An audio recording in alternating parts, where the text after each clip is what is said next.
Aleluia! Glória a Deus. Bom dia a todos e a paz de Cristo. Vocês não façam isso que eu sou tímido, gente.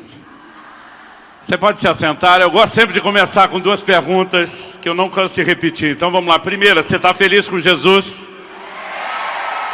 Segunda, Ele está feliz com você? Ok. Glória a Deus. Antes de compartilhar a palavra que Deus colocou no meu coração, pastor Emerson acabou de apresentar o livro do Gustavo e da Ana, que eu também quero reforçar aqui a recomendação e dizer que na livraria tem muito material que não apenas pode te enriquecer, né? Eu sou um promotor da leitura porque boa parte da minha formação se deu através disso. Eu acredito nessa ferramenta. Mas eu quero te dar mais um motivo, além do seu crescimento espiritual, pessoal, né, ou de alguém que você deseja abençoar com o livro. É que boa parte desses recursos, na verdade, ainda vão se transformar em ajuda para o próprio Cefam, que tem feito um trabalho extraordinário, né? Então quero também te encorajar. Nós temos vários dos nossos livros lá, e em especial os dois últimos lançamentos, Graça Transformadora, e um outro assunto que eu tenho carregado um encargo profético enorme nesse tempo de falar, a cultura do jejum, né? Você pode adquirir esse material no final com essa consciência, vai te ajudar a crescer, vai abençoar o ministério, e num combo de 5 livros que você também parcela, você ganha uma camiseta de presente. Então fica aí o encorajamento. Vocês estão prontos para receber a palavra de Deus? Eu quero que você abra, por gentileza, a sua Bíblia no Evangelho de Lucas, no capítulo 5, e nós vamos ler dos versos 33 até o 38. Enquanto você localiza o texto, eu quero aproveitar e apresentar a minha esposa Kelly, que está aqui na frente. Ontem nós completamos 27 anos de casados, e tem sido maravilhoso viver família e o estabelecimento do reino de Deus com você, meu amor. Lucas capítulo 5, de 33 a 38. Eu vou ler na Nova Almeida atualizada, mas qualquer que seja a sua versão, acompanhe comigo, por gentileza. O texto sagrado diz assim: então eles disseram a Jesus: os discípulos de João frequentemente jejuam e fazem orações, e os discípulos dos fariseus fazem o mesmo, mas os seus discípulos comem e bebem. Jesus, porém, lhes disse: será que vocês podem fazer com que os convidados para o casamento jejuem enquanto o noivo está com eles? No entanto, virão dias em que o noivo lhes será tirado, e então, naqueles dias, eles vão jejuar. Também lhes contou uma parábola: ninguém tira um pedaço de uma roupa nova para colocar sobre roupa velha, pois se o fizer, rasgará a roupa nova, e além disso o remendo da roupa nova não combinará com a roupa velha. E ninguém põe vinho novo em odres velhos, porque se fizer isso, o vinho novo romperá os odres, o vinho se derramará e os odres se estragarão. Pelo contrário, o vinho novo deve ser posto em odres novos. Meu Deus, declaramos nossa confiança no Senhor e na ação do Teu Espírito Santo, o Espírito da verdade. Oramos que o Senhor nos permita ter mais do que informação, mais do que alinhamento doutrinário, que os olhos do nosso entendimento sejam iluminados, que haja revelação da palavra, que a fé seja despertada e a Tua palavra cumpra o propósito para esse tempo. Nós oramos em nome de Jesus, e que o Senhor, que sempre faz com que a veracidade da Tua palavra seja, ó Deus, testificada por meio dos sinais que acompanham, que o Senhor estenda a mão sobre este povo, sobre este auditório, e que este seja um momento não apenas de comunicação da palavra, mas de intervenção dos céus. Nós oramos em nome de Jesus, e desde já te damos glória, honra e louvor, pela certeza daquilo que o Senhor fará. Amém. Bom, na virada desse ano, eu fui surpreendido por Deus numa viagem de carro que fazia de São Paulo para Curitiba com a família. Era dia 28 de dezembro de 2021, o ano estava chegando ao fim, e o Espírito Santo falou comigo: para tudo o que você planejou para o início desse ano, e vai estudar sobre jejum como você nunca fez na sua vida. Bom, eu jejuo desde os 15 anos de idade. Em dezembro agora vou completar 50, então já são praticamente 3 décadas e meia praticando o jejum. Aos 18 anos de idade, eu já fazia jejuns regulares, quase todo mês, de até 7 dias na água. Mas ao longo dos anos, eu fui me dedicando a essa prática, fui crescendo nela. Mas mesmo vivendo intensamente a prática do jejum, inclusive de jejuns prolongados, eu confesso que quando eu parei tudo no início desse ano, para me dedicar a esse estudo, eu entendi que deveria fazer isso em jejum. Deus abriu a minha mente, me trouxe uma compreensão, uma percepção muito mais rica e profunda a respeito do assunto. E foi por isso que eu escrevi esse livro sobre jejum em jejum. Foi uma experiência muito interessante. Mas Deus me incomodou desde o início desse ano a falar mais sobre jejum. Eu fiz uma enquete nas redes sociais e quase 30 mil pessoas responderam naquelas férias de janeiro. A primeira pergunta era: quem já fez pelo menos um dia de jejum, 24 horas na vida? Não era para saber onde é que estavam os jejuadores profissionais, era só para medir a febre. Era quase como a gente querer saber da vida de oração e perguntar quem fez uma oração na vida. Não era grandes coisas. Mas para minha surpresa, quase 60%, deu 59 ponto alguma coisa, respondeu nunca ter tido uma experiência de um dia de jejum na vida. Eu fiquei chocado com aquilo. Fiz uma próxima pergunta, e a próxima era: quem já jejuou de 3 a 7 dias? Não especifiquei que precisava ser só na água, nem ininterrupto. Mas agora, para minha surpresa, apenas 14% respondeu ter tido alguma experiência como essa de um jejum de 3 a 7 dias. Eu, chocado com a constatação, fui me queixar com Deus. E falei para ele: seu povo não está jejuando, não. E eu lembro do momento onde o Espírito Santo disse: se vocês falassem ou ensinassem mais a respeito do assunto, a realidade seria diferente. E naquele momento eu fiz 2 promessas a Deus, que eu repeti depois à minha esposa e depois à igreja que sou pastor. Eu disse a eles: vocês vão me ver jejuar como nunca viram e vão me ouvir falar sobre o assunto como nunca antes. Eu não estou aqui apenas cumprindo uma promessa que eu fiz a Deus. Eu entendo que estamos vivendo um momento significativo de preparação para um novo tempo, para uma nova estação de avivamento. Alguns estão se levantando como Elias, como voz profética, dizendo: eu ouço o ruído de abundante chuva. Haverá uma nova estação de um derramar do Espírito Santo. E nós precisamos entender como cooperar com Deus e precisamos entender a importância que essa mensagem tem quando falamos de avivamento. Eu queria chamar a sua atenção para o fato de que esse grupo de pessoas, quando vem conversar com Jesus, eles não estão, obviamente não estão mesmo, elogiando Jesus. É um ataque. Imagine alguém hoje se dirigindo a um pai e uma mãe dizendo: olha, os filhos de fulano são uma benção, os filhos de Beltrano são comportadinhos, os filhos de Cicrano conhecem limites, mas os seus... E por trás dessa reticência, obviamente não haveria nenhuma expressão de elogio ou de louvor, mas sim uma crítica. Não apenas ao comportamento dos filhos, mas seria uma forma de responsabilizar os pais pelo comportamento inadequado dos filhos. Quando eles atacavam o discípulo, estavam atacando o mestre. Mas quando faziam isso diretamente ao mestre, pode ter certeza que a intenção não era outra. Eles comentam de 2 grupos que jejuavam com frequência: os discípulos de João, aqui no caso João o Batista, e os fariseus. Os fariseus, nós sabemos que jejuavam 2 vezes por semana. Jesus menciona um fariseu subindo ao templo para orar em Lucas 18, 12. E ele fala desse homem se orgulhando de jejuar 2 vezes na semana. Mas não era exclusividade daquele camarada. A tradição mostra que eles jejuavam às segundas e às quintas. Os discípulos de João, nós não sabemos a frequência, mas são citados em primeiro lugar. Ou seja, eram 2 grupos que jejuavam com frequência. Então eles fazem o contraste. Eles dizem para Jesus: seus discípulos comem e bebem. Porque o oposto de jejuar é comer e beber. A palavra aqui traduzida jejuar, nestiu, No original grego é a composição de ne, um prefixo de negação com estil, que significa comida. Ou seja, jejuar é não comer.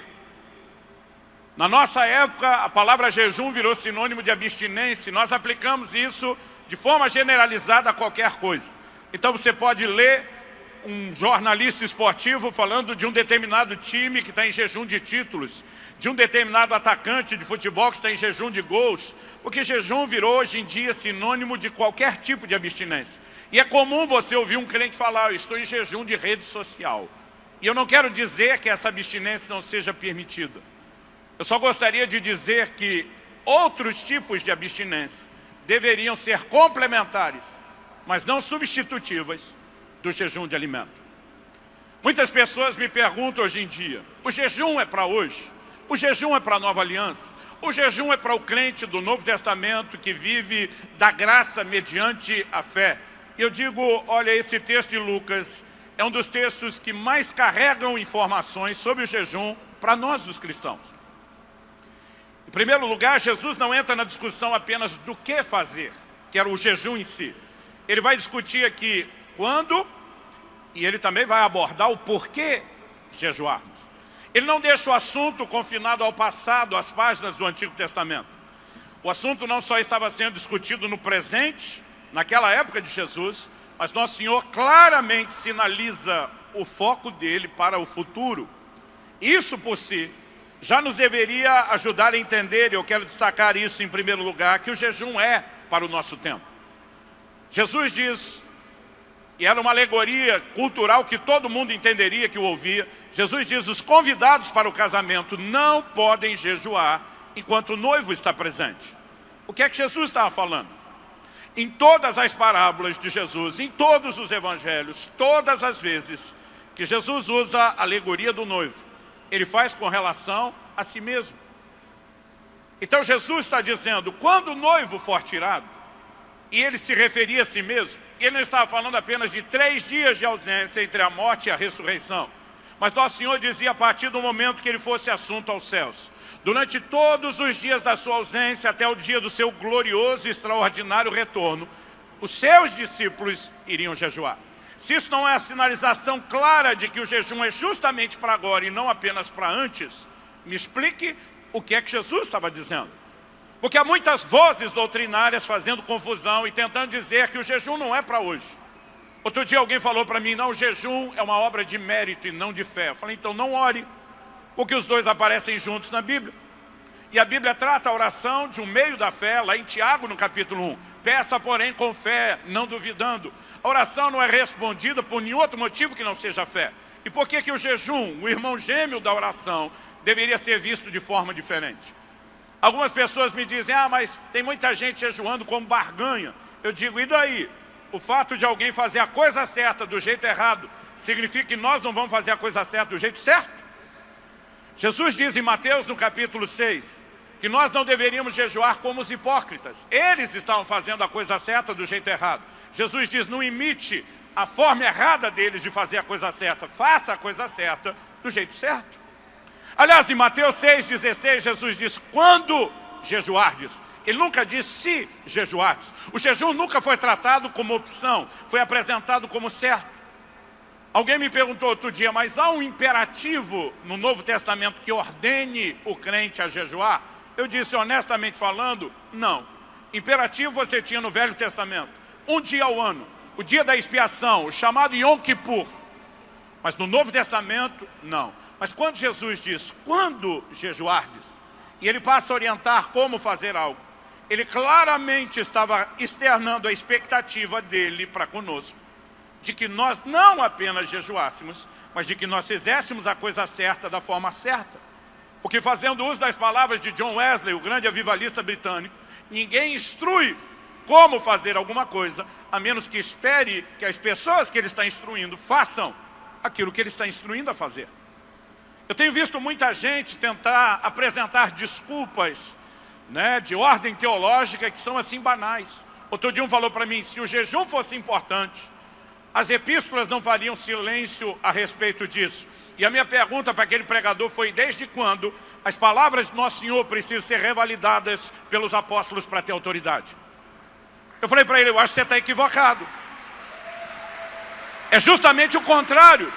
O que os apóstolos falavam dependiam de Jesus para que eles pudessem ter autoridade. Então eles só podiam falar daquilo que o Senhor lhes mandou falar. É por isso que depois da ressurreição, Atos começa dizendo que por espaço de 40 dias Jesus apareceu aos seus discípulos, instruindo eles a respeito das coisas concernentes ao reino de Deus.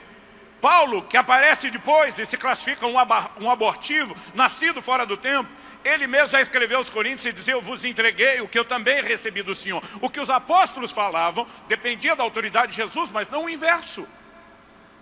Eu olhei para um e falei, você disse que nós temos que pregar o Evangelho. Seu argumento, Jesus pregou o Evangelho, mandou os discípulos fazerem, os discípulos fizeram. Eu falei, aonde as epístolas nos mandam pregar o Evangelho? Mas o silêncio das epístolas não te impediu de reconhecer a importância de pregar o Evangelho. Falei, você diz que nós devemos ministrar cura, e eu concordo. E você diz, Jesus fez isso, mandou seus discípulos fazerem, e eles fizeram. Mas aonde o Novo Testamento exige como imperativo que se ministre cura? Eu falei, mas se isso não é um problema para você, por que na hora do jejum você muda a regra? Eu falei, você discordar dos meus argumentos de interpretação torna a discussão subjetiva, mas você não concordar com os seus próprios faz de você ou desonesto ou bipolar. Eu falei, então você se decida. Falei para um outro dia, você prega ou falar em línguas, como eu. Aonde as epístolas têm um imperativo sobre isso? Quem foi incisivo sobre o assunto foi Jesus. E sinais seguirão os que creem, falarão novas línguas.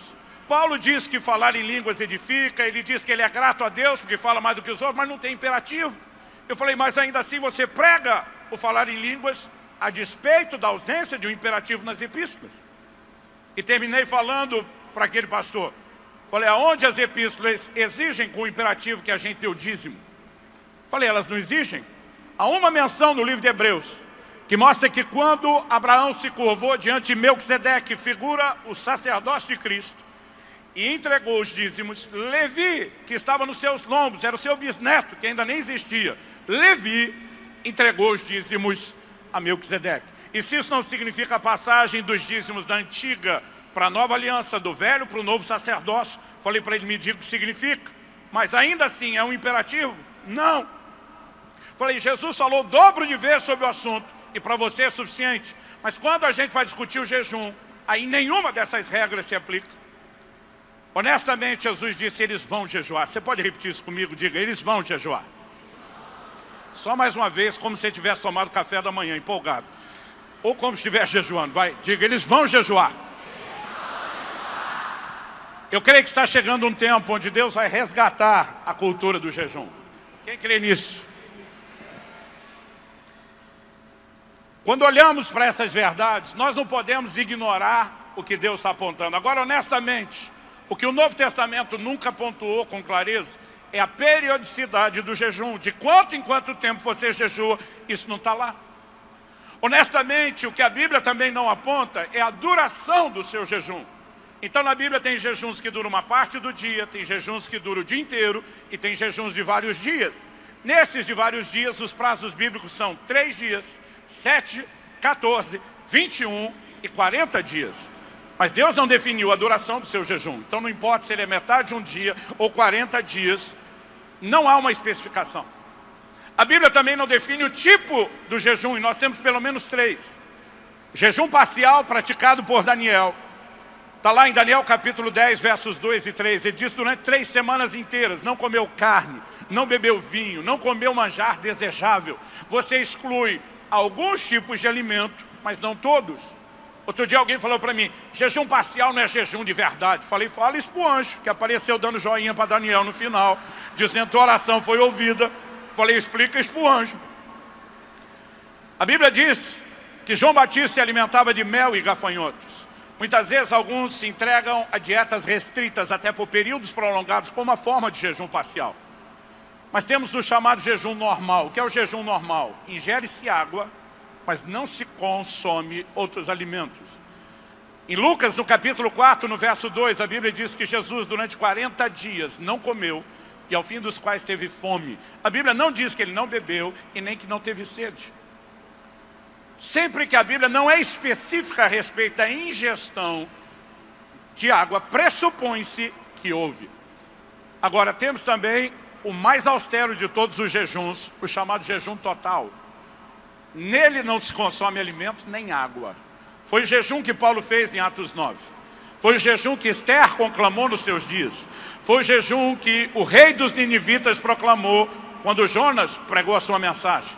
Mas normalmente na Bíblia, ele não passa de 3 dias. Seu corpo é constituído de mais de 70% de água.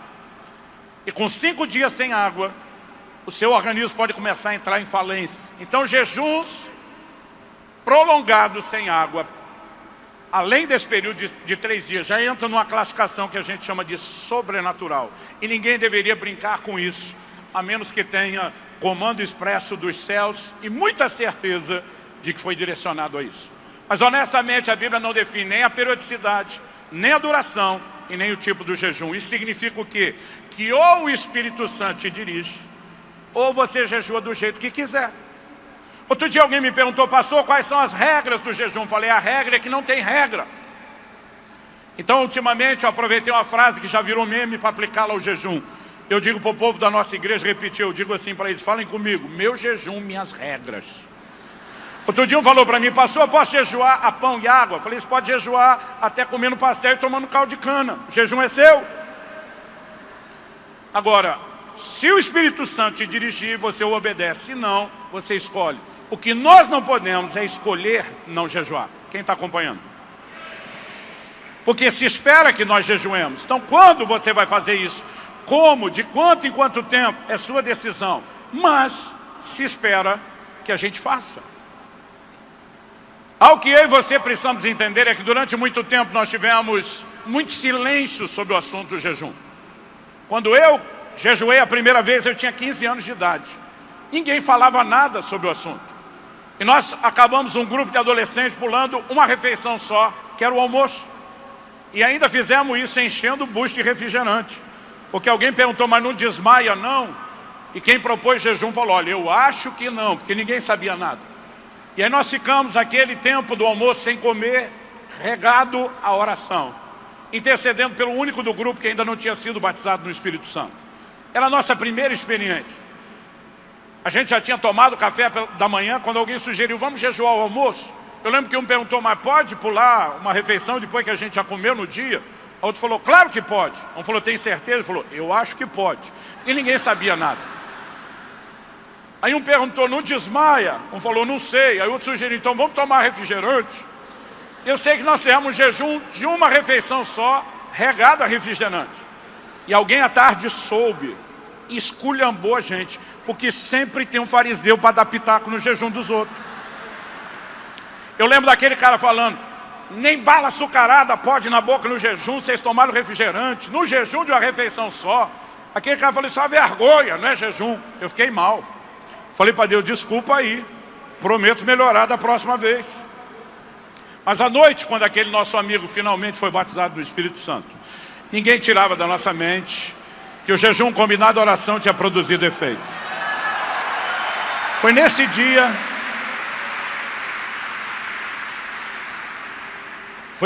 que nasceu meu interesse a respeito do jejum. E como ninguém falava nada, quando eu descobria que alguém jejuou, eu ia lá perguntar. E aí eu descobri que tinha gente que jejuava o café da manhã e o almoço. Eu falei, vou fazer também. Depois descobri que tinha gente que jejuava as 3 refeições, 24 horas. Falei, vou fazer também. Depois de estar um tempo praticando isso, descobri que tinha gente que jejuava 2. E eu sempre perguntava, não desmaia não? Não passa mal? Quando eu perguntava, não passa mal, a resposta era sempre evasiva. Então. E a verdade é que eu sempre passava mal. Aí fui descobrindo gente que jejuava mais, eu fui seguindo 3, 4, 5, 6, 7 dias na água. Aos 18 anos eu já fazia esses jejuns com frequência, como eu falei antes. E chegou uma hora que não dava para esconder mais. Muito tempo sem comer, meus pais perceberam. E meu pai, que era pastor, um dia preocupado, veio falar comigo. Ele estava com medo de que eu estivesse migrando para algum lugar de fanatismo. E foi a primeira vez na vida, quando eu já tinha alcançado a maioridade, que nós conversamos sobre jejum. Foi ali que eu descobri que meu pai jejuava, tirando um dia de jejum anual que a denominação fazia.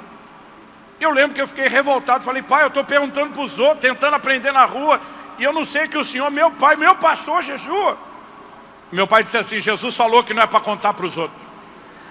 Eu falei, como é que é?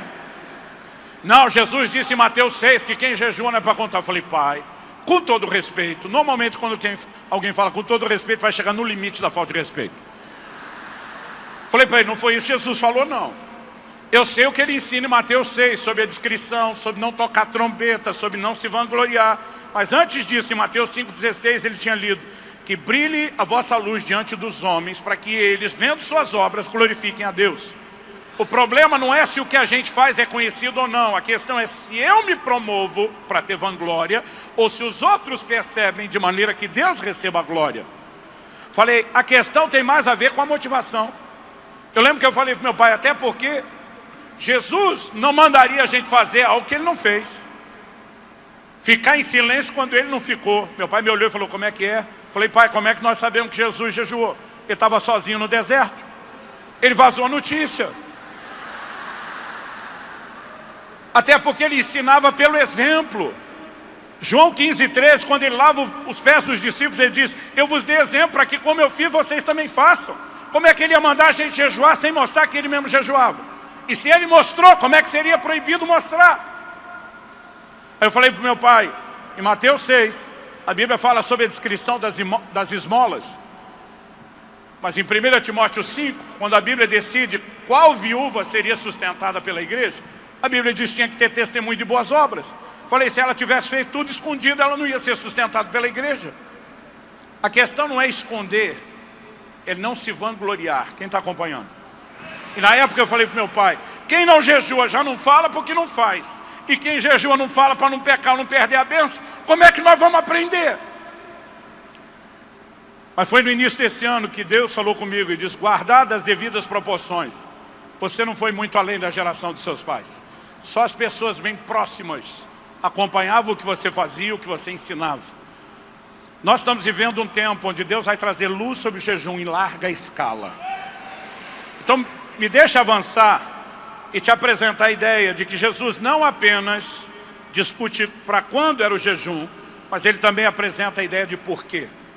Em todos os 3 evangelhos sinóticos, Mateus, Marcos e Lucas. Mateus registra isso no capítulo 9, dos versos 14 a 17. Marcos registra isso no capítulo 2, de 18 a 22. E Lucas aqui, no texto que nós lemos, Lucas 5, de 33 a 38. Nos 3, Jesus apresenta a mesma parábola, a mesma alegoria, depois da discussão do jejum. Ou seja, pelas leis da hermenêutica, as regras de interpretação bíblica, você não pode ignorar que essa parábola comunica algo sobre o jejum. E o que é que Nosso Senhor estava falando em figura? Ele começa dizendo no verso 36, ninguém tira o pedaço de uma roupa nova para colocar sobre roupa velha, pois se o fizer, rasgará a roupa nova e além disso o remendo da roupa nova não combinará com a roupa velha. Do que é que Jesus estava falando? A gente precisa pôr uma lente cultural correta para entender o que ele falou. O povo daquela época não vestia de uma forma muito aparente, muito de boa aparência, nem de muita qualidade. A maioria das pessoas não tinha um guarda-roupa. Eu sei que os crentes hoje têm a tendência de abrir o guarda-roupa. Estatisticamente as mulheres estão ganhando um pouco da frente dos homens e se queixar, não tenho nada para vestir hoje. Mas eu quero te dizer que nem Salomão em toda a sua glória teve um guarda-roupa como o seu. Nós vivemos uma época de muita facilidade. Eu não vou exagerar e dizer que roupa hoje é artigo descartável, mas se você não faz questão de viver, se vestir de grife, é algo muito acessível. Nós temos a indústria têxtil, nós temos a facilidade enorme que aquele povo não tinha. A maioria das pessoas só tinha a roupa do corpo, você sabia disso? Jesus diz assim, os que vestem vestes finas estão nos palácios.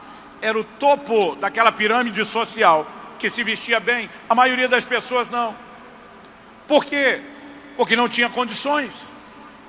Você lembra quando Josué é abordado pelos gibeonitas? Eles vêm com uma história, olha, quando nós saímos da nossa terra, essas roupas eram novas, olha como elas estão. O povo viajava sem mala, com a roupa do corpo.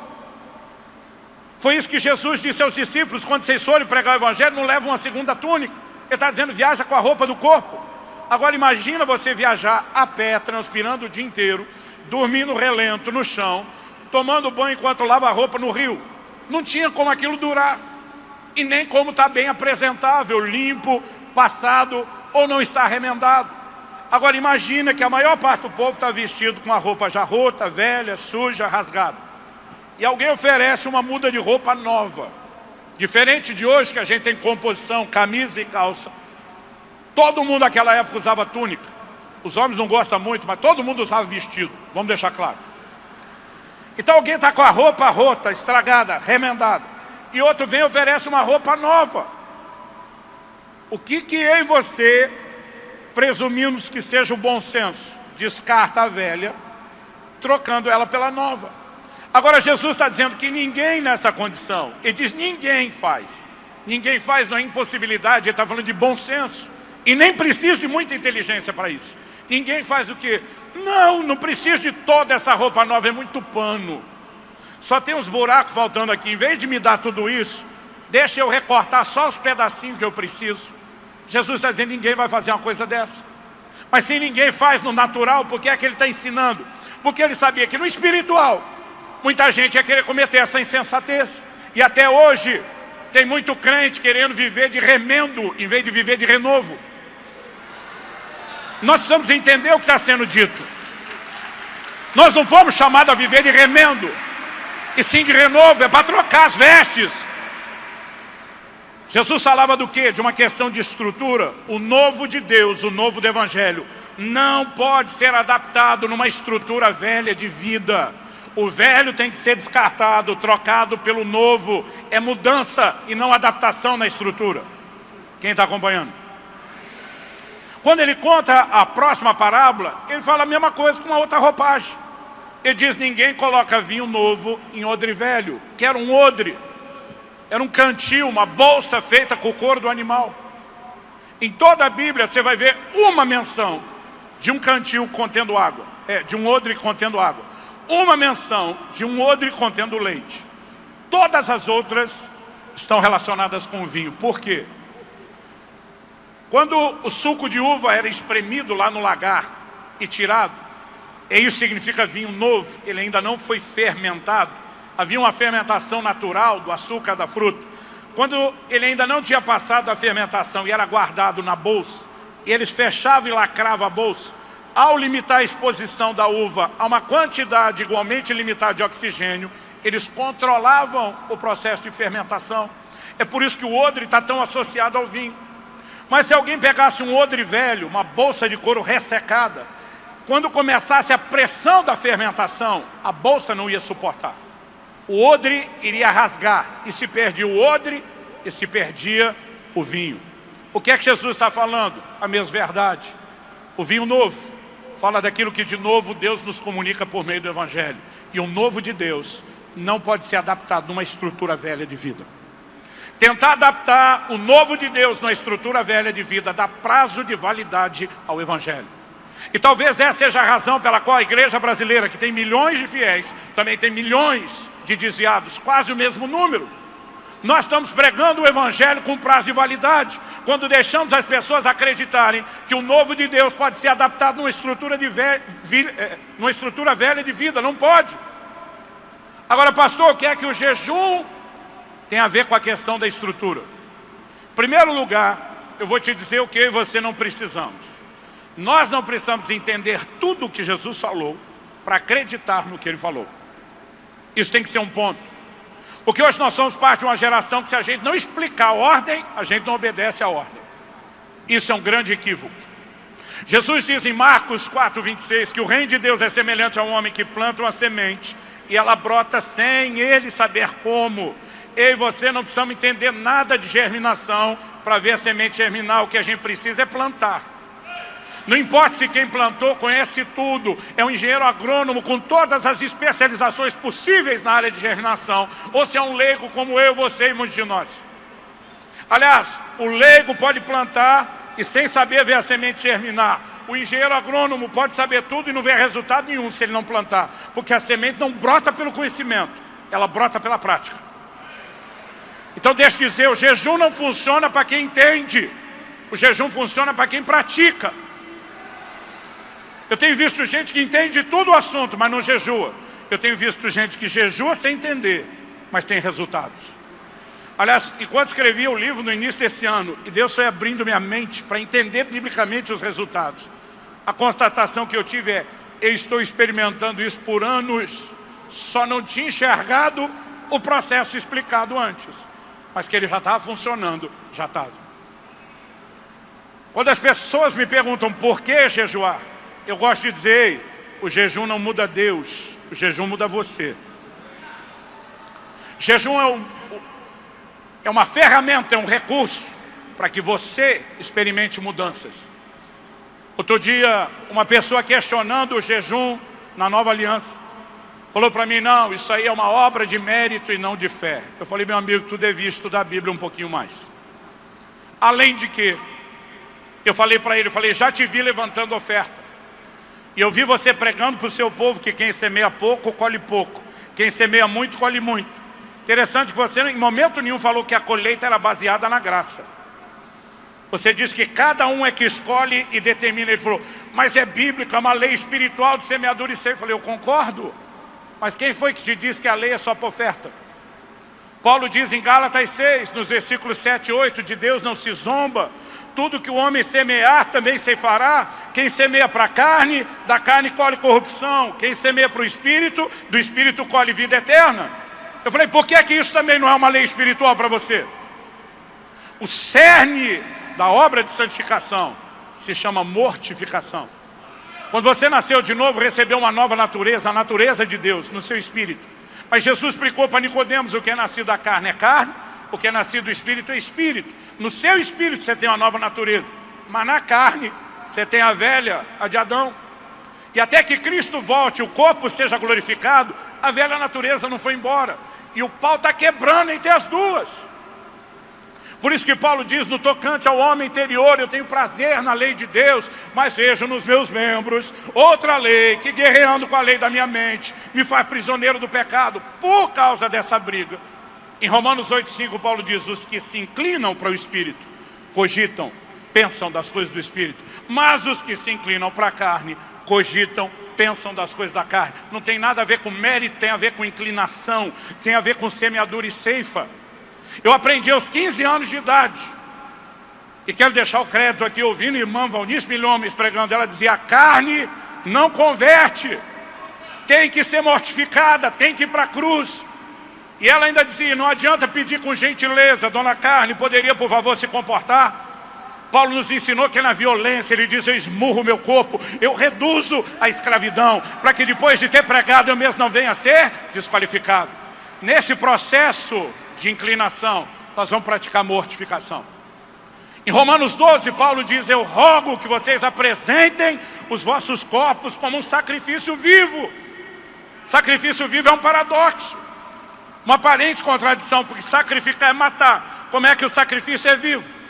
E aí, Paulo, mata ou não mata? Paulo está dizendo: mata, mas não mata o corpo. O que é que eu mato então, Paulo? Colossenses 3,5 ele diz: fazei morrer a vossa natureza terrena. Ele está dizendo: mata o que está dentro da carne, não seu corpo.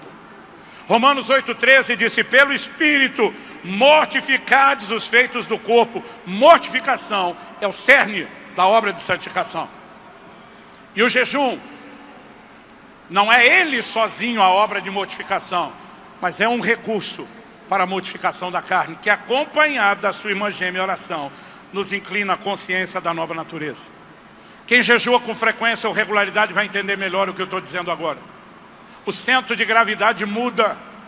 O centro de gravidade da terra puxa para baixo. O centro de gravidade do reino de Deus para cima. Buscar as coisas que são do alto, pensar nas coisas que são de cima.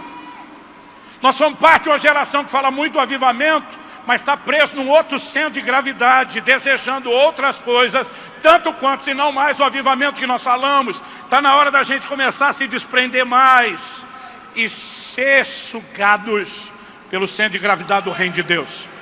E o jejum tem um poder extraordinário nisso. Quem jejua com frequência ou regularidade testemunha a mesma coisa. As coisas materiais perdem absurda, inexplicavelmente o seu valor. O coração fica blindado contra a ofensa. Nos últimos anos, e eu não estou dizendo que você tem que fazer isso, Cada um precisa aprender a liderança do Espírito Santo nesse assunto.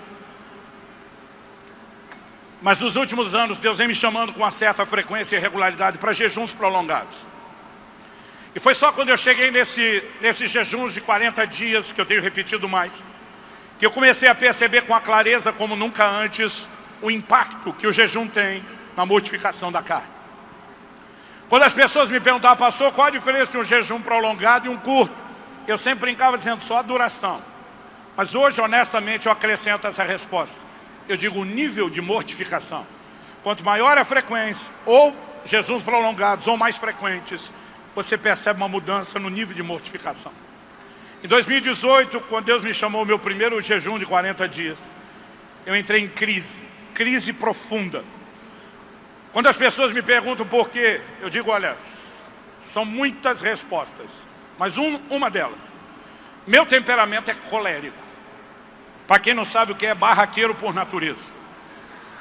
Quase toda manhã que eu acordo, eu mal abro os olhos, eu brinco, eu já falo para mim mesmo, você é crente e é pastor, se comporte.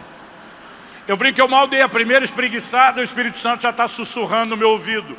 Fruto do Espírito é amor, mansidão, domínio próprio. E às vezes eu viro a cara para ele, dou de cara com Kelly, minha esposa, dizendo, seja mais doce, meu amor. Mas durante 40 dias de jejum, nada e ninguém me irritava. Só um colérico vai entender o quão perplexo eu fiquei. Nada me irritava. Minha esposa, quem conhece ela de perto, sabe que é um doce de pessoa, mas ela ficava tirando onda com a minha cara. Ela parava na minha frente, olhava diferente e dizia, quem é você? Quem está aí? O que você fez com meu marido? É quase como se ela dissesse, que homem manso é esse que eu não reconheço? Ela dizia, amor, você está tão calmo. Eu dizia, você não imagina por dentro. É uma paz. Aí as pessoas perguntam, pastor, mas era ruim? Eu falei, não, era maravilhoso. Então se era bom, porque a crise é que acabou com a minha desculpa. Porque a vida inteira eu dizia, é o temperamento. Mas o temperamento não mudou enquanto eu jejuava. A parte boa de liderança do colérico estava lá, purificada pela oração. Agora a parte ruim, que é a carnalidade. A carne, como diziam os antigos, apanhando que nem cachorro. 40 dias sem comida, só na água, sem entretenimento, Bíblia e oração. Ela estava lá estribuchando no chão. Não tinha força para nada. E Deus começou a me abrir a mente, entender, não só o quando, mas o porquê jejuar. Mas uma coisa do porquê é a gente falar do impacto na nossa vida enquanto indivíduos. E outra é falar do impacto coletivo enquanto corpo de Cristo. E aqui que eu quero chamar a sua atenção.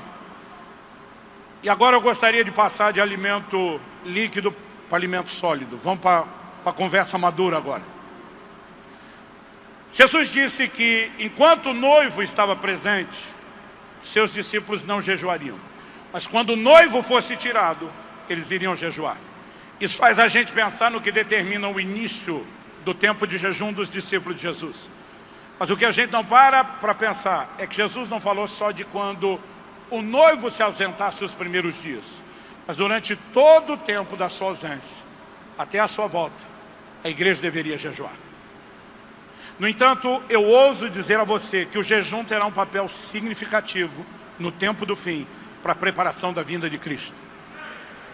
E eu quero tentar te mostrar isso. Eu vou ter que resumir pelo tempo, mas eu peço que você me acompanhe.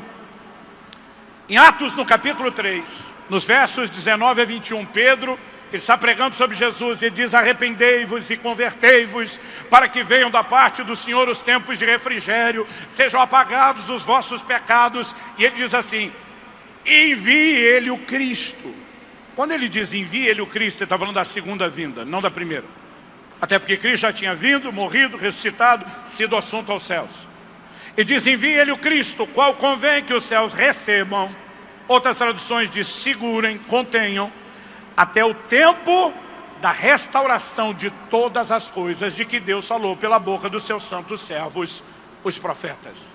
Resumindo, Cristo será enviado a segunda vez, mas os céus estão segurando ele para que ele não venha sem que primeiro aconteça a restauração do que foi dito pela boca dos profetas. Então agora não me importa qual é a sua cronologia escatológica, qual é a sua linha teológica a respeito dos eventos do tempo do fim. Cristo não volta sem que haja primeiro a restauração do que foi dito pela boca dos profetas. Agora observe, ele não está falando só do cumprimento de profecias. Tem muitas profecias para cumprir? Tem. Mas ele está falando de profecias que já se cumpriram e terão cumprimento replicado. Isso se chama restauração do que foi dito pelos profetas. Aquilo que já aconteceu terá cumprimento replicado no tempo do fim. E aqui a gente tem um filtro para diminuir esse grande volume de profecias e concentrar em algumas que vão chamar nossa atenção. Uma delas, o foco dessa conferência, estamos pregando avivamento, o fogo do Espírito, aquilo não só que Deus já está fazendo, mas que de maior e extraordinário Ele fará. Uma dessas profecias merece a nossa atenção. Joel 2, 28 e 29. E acontecerá nos últimos dias. Essa é a declaração de Pedro. Joel diz, e acontecerá depois disso, diz o Senhor, que derramarei do meu Espírito sobre toda a carne. Vossos filhos e vossas filhas profetizarão. Vossos jovens terão visões. Até sobre os servos e as servas derramarei do meu Espírito naqueles dias e profetizarão. Quando Joel começa o verso 28, ele começa dizendo, e acontecerá depois disso. O que significa depois disso? Tem duas possibilidades. Primeira, Deus reivindica uma preparação. E Ele está dizendo que se as exigências que eu estabeleci forem atendidas, haverá uma consequência, um derramar do Espírito. A outra possibilidade, vocês vão cumprir as exigências do que eu prometi, eu vou intervir fazendo muita coisa foi falada, mas uma parte da profecia vai ficar para depois, e ela vai se cumprir num outro tempo. Eu diria que as duas são verdadeiras e complementares, não concorrentes. Quando você olha a profecia de Joel no capítulo 2, se você for rápido de endereço, ache e acompanhe comigo. Joel 2, a partir do verso 12. Ainda assim, agora mesmo, diz o Senhor, convertam-se a mim de todo o coração, com jejuns, com choro, com pranto. Rasguem o coração e não suas roupas, convertam-se ao Senhor seu Deus, porque Ele é bondoso, compassivo, tardio, irá-se grande em misericórdia. Verso 15, toquem a trombeta em Sião, proclamem um santo jejum, convoquem uma reunião solene, reúnam o povo, santifiquem a congregação, congreguem os anciãos, reúnem as crianças e os que mamam no peito, que o noivo saia do seu quarto, a noiva dos seus aposentos, que os sacerdotes, ministros do Senhor, chorem entre o pórtico e o altar e orem, poupa o teu povo, ó Senhor.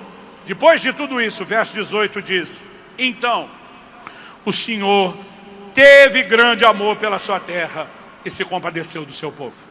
Deus disse, se vocês se voltarem a mim de todo o coração, com jejum, com arrependimento, com santificação, com oração, e sempre na Bíblia e na história, são essas práticas que pavimentam o caminho de todo o avivamento, sempre, é fato comum.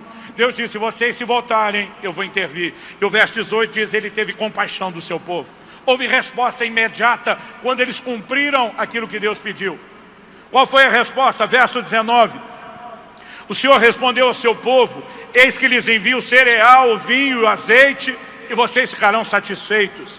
Verso 23, filhos de Sião, alegrem-se, exultem no Senhor seu Deus, porque Ele lhes dará as chuvas em justa medida. Fará descer como no passado as primeiras e as últimas chuvas. Outras traduções, as mais antigas, dizem a chuva temporã e a serôdia. Deus está dizendo, eu vou restaurar o ciclo das chuvas. Sem o ciclo correto das chuvas, a agricultura falhava. Quando a agricultura falhava, a economia ia ruim. Eles não tinham recursos. Deus está dizendo, eu vou mudar isso. Qual era a importância das primeiras e as últimas chuvas? As primeiras chuvas amoleciam o solo, facilitava o trabalho da terra ser arada e receber a semeadura, o plantio. Depois vinha um período de estiagem sem chuva. Então vinham as últimas chuvas. As últimas chuvas eram determinantes para o crescimento, para a maturação, para a multiplicação do fruto, para que a colheita fosse proveitosa. Deus está dizendo, eu vou restaurar tanto as primeiras como as últimas. Qual seria o resultado? Verso 24. As eiras se encherão de trigo, os lagares transbordarão de vinho e de azeite. Verso 25. Restituirei os anos que foram consumidos pelos gafanhotos. Verso 26. Vocês terão comida em abundância, ficarão satisfeitos e louvarão o nome do Senhor seu Deus, que fez maravilhas em favor de vocês. E agora no verso 28 ele diz, e acontecerá depois disso, depois desse nível de restauração, depois de restaurar o ciclo das chuvas naturais, que eu vou enviar chuvas espirituais. Derramarei do meu espírito sobre toda a carne. Agora preste atenção. Uma parte da profecia de Joel se cumpriu nos seus dias, mas uma parte, depois disso, ficou para frente. Quando ela se cumpre? No dia de Pentecostes. Em Atos 2, a partir do verso 15, Pedro se levanta. Depois que uma multidão atônita está vendo aquele povo orando em outras línguas, ele diz: ei, esses homens não estão bêbados, sendo ainda 9 horas da manhã, mas isso é o cumprimento do que foi dito pelo profeta Joel. E agora Pedro faz uma releitura da declaração de Joel. Ele diz: e acontecerá nos últimos dias, diz Deus, que derramarei do meu espírito sobre toda a carne. Vossos filhos e vossas filhas profetizarão, vossos jovens terão visões, sonharão os vossos velhos. Até sobre os meus servos e as minhas servas derramarei do meu espírito naqueles dias. Agora Pedro diz: o que está acontecendo aqui é o cumprimento postecipado do que Joel falou. Só que Pedro começa dizendo: não é só aqui, é nos últimos dias. Então está acontecendo aqui e vai acontecer de novo no tempo do fim. Pedro está dizendo: o que Joel falou não cumpriu só nos seus dias, não cumpriu-se apenas em Pentecostes, terá um cumprimento final no tempo do fim. Como sabemos que os últimos dias apontam para lá? Porque na mesma profecia de Joel, o apóstolo Pedro cita o que foi dito, verso 30 e 31, mostrarei prodígios no céu e na terra, sangue, fogo e colunas de fumaça. O sol se transformará em trevas, a lua em sangue, antes que venha o grande e terrível dia do Senhor. Dia do Senhor no Antigo e Novo Testamento fala do advento, da volta de Cristo. Só que a Bíblia está dizendo, antes dele voltar, então os últimos dias estão relacionados com a sua volta. Ainda tem 2 sinais que não aconteceram nem nos dias de Joel, nem em Pentecostes. Quais são eles? O sol se converterá em trevas e a lua em sangue. Isso não cumpriu em nenhum outro momento, vai cumprir no tempo do fim. O próprio Jesus, falando sobre o assunto, ele diz em Mateus 24, 29, logo em seguida a tribulação daqueles dias, o sol escurecerá, a lua não dará sua claridade. Então os povos verão o Filho do Homem vindo. Em Apocalipse 6, de 12 a 14, a Bíblia diz: vi quando o cordeiro quebrou o 6º selo, houve um grande terremoto, o sol se tornou negro como pano de saco feito de crina, a lua ficou toda vermelha como sangue, sol escurecendo, lua em sangue, sinais da vinda do Senhor. Estamos falando de algo que ainda vai acontecer. Agora, de qualquer forma, nós estamos esperando, diz Pedro, a restauração do que foi dito pelo profeta. Joel falou algo que se cumpriu nos seus dias, falou algo que se cumpriu no dia de Pentecostes e se cumprirá novamente. E aqui eu quero que você entenda a figura das primeiras e as últimas chuvas.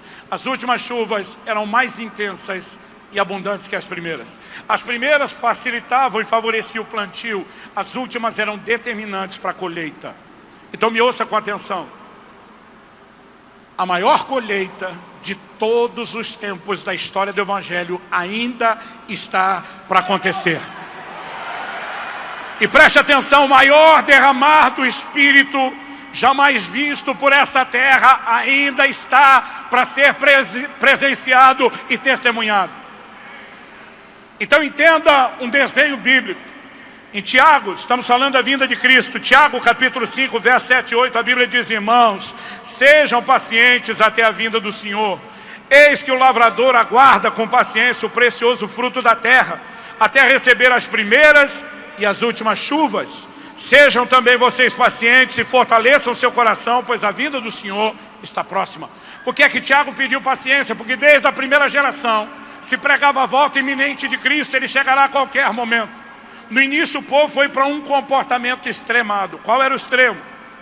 Paulo tem que corrigir os Tessalonicenses na segunda epístola, dizendo que quem não trabalha não coma. O Paulo está dizendo: Jesus está voltando mesmo, trabalhar para quê? Quando eu tinha 15 anos de idade, se falava muito mais da vinda de Jesus do que se fala hoje. Sabe qual era o efeito disso nos adolescentes imaturos do meu grupo? A turma dizia: fazer faculdade para quê? Jesus está voltando. Trabalhar para quê? Jesus está voltando. A única coisa que a gente queria era casar. A gente dizia: Maranata, vem Jesus, só espera a gente casar. Como se fosse possível casar sem trabalhar.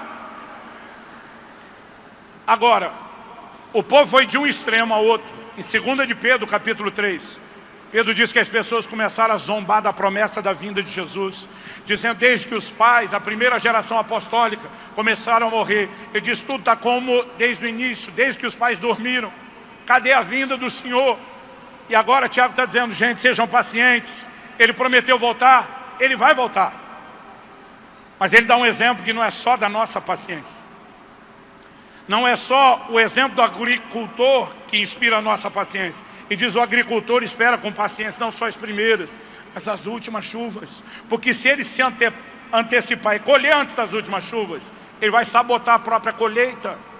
Não é inteligente fazer isso. Agora, eu ouso dizer a você que o agricultor não é apresentado só como modelo para a nossa paciência, mas é uma alegoria profética. Cristo é o lavrador.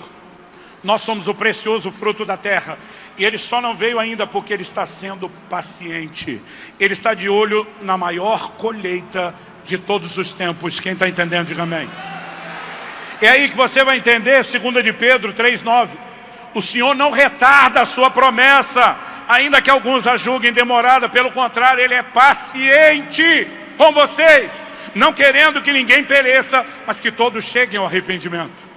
Porque nosso Senhor não voltou ainda, Ele está exercendo paciência. Ele quer o maior número de gente salva possível.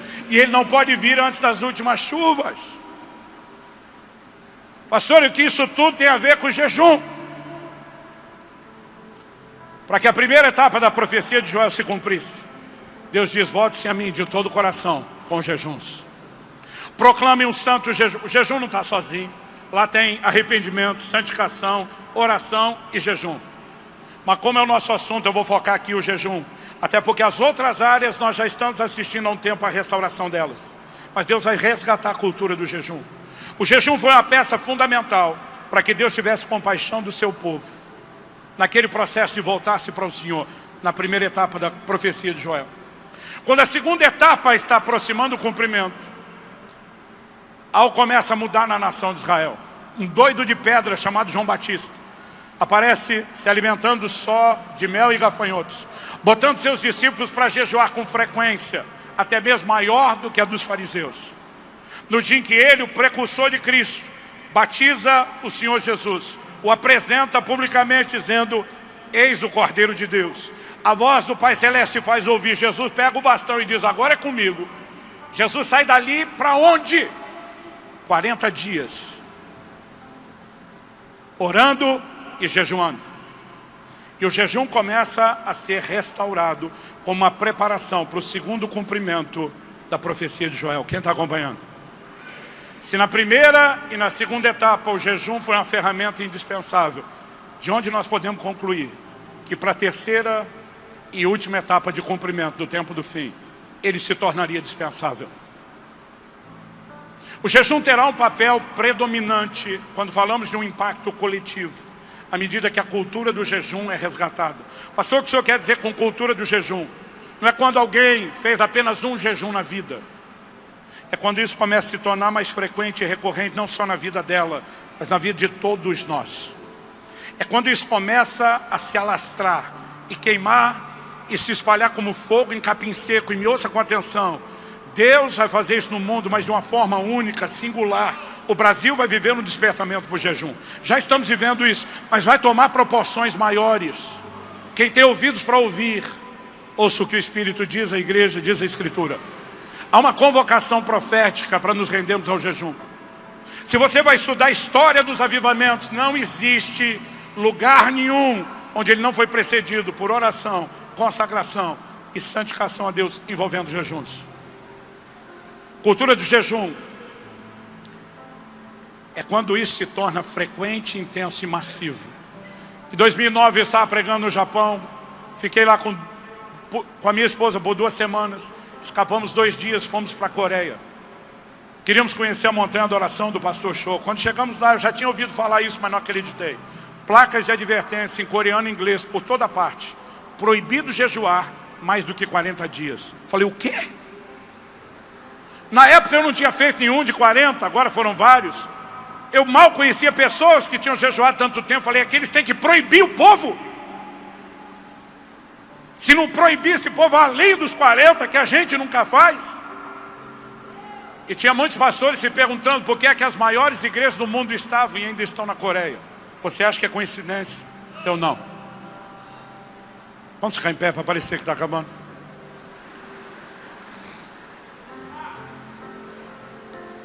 A nova geração na Coreia do Sul começou a zombar da antiga, dizendo que essa entrega ao jejum e oração era excesso de religiosidade.